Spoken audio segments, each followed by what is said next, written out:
Hi, and welcome to the Splendid Sampler 2 Sew Along. My name is Joyce Venus, and I'm very honored to be a guest designer in this book.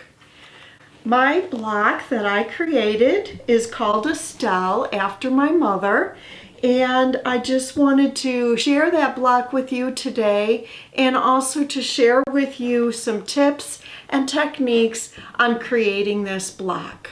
We're going to start with our fabric that's going to create our pinwheel blocks. And I oversized the cut of this so I can cut it to the exact dimensions that we're going to need. I like to use my magic wand. The reason I like that is the magic wand has an etched line in the bottom of it, which goes right down the center. This is an exact 1/2 inch wide, so 1/4 inch on each side of that. So if I wanted to, I could put this across the center and then mark both sides, or I can use it and just go from corner to corner and draw a straight line across and then use my 1/4 inch foot and sew on both sides of that. So I did that. I sewed a scant 1/4 inch on both sides of that center line.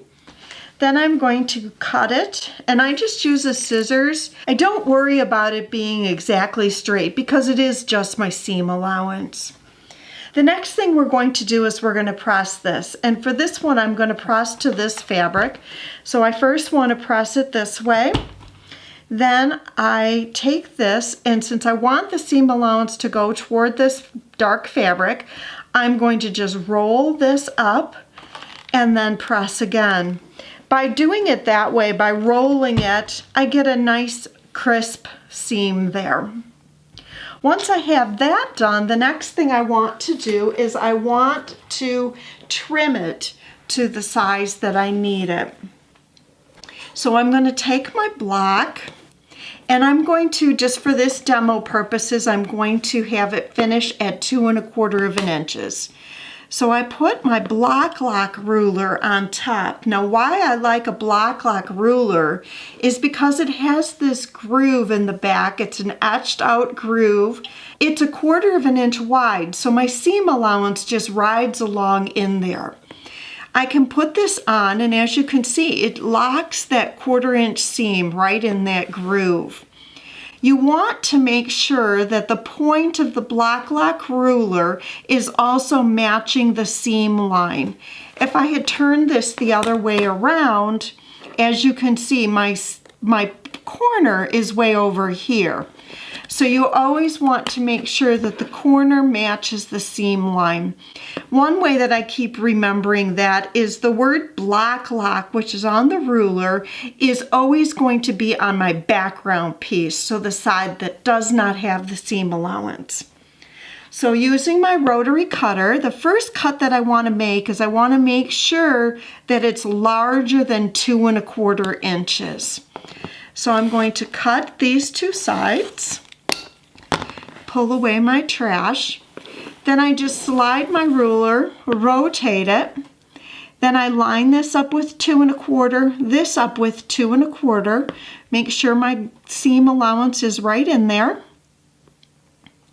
and then I can cut these other two sides. And then I have the perfect 2 1/4 inch square. And that's my 2 1/2 inch square with the half square triangle. The next thing I want to do is I want to take my half square triangles and I want to sew them together. So for example, this is one that I sewed together. I hadn't trimmed these first, but as you can see, by nesting these two seams, I get a perfect point right there. So I'm going to do 2 rows of that.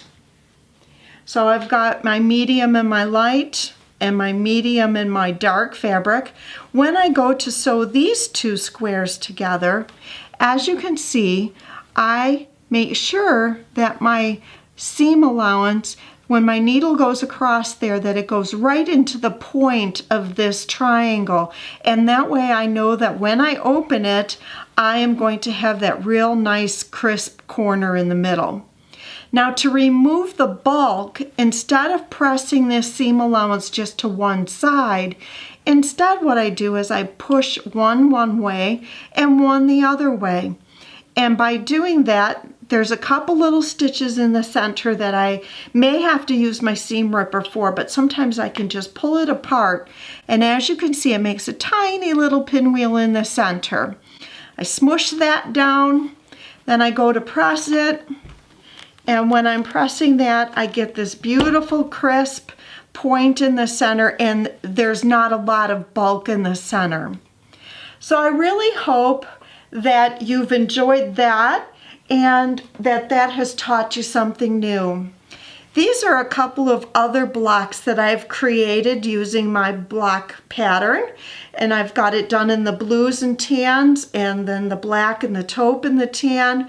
I hope that this inspires you to create a block. And so what we would like to do is invite you to join the sew along, create this block, send a picture of it to our email, Joyce@thimblesquilts.com. You'll see it in the link below. Send us a picture of the block and we will post a picture of all the different blocks. We're going to have a random drawing, so we hope that you will enter a picture of your block and see below for all of the details of that. Also, if there's any products that I used today that you would be interested in or would like more information about, feel free to give us a call at Thimbles Quilts or email us and we'll be happy to help you. Thank you for joining us.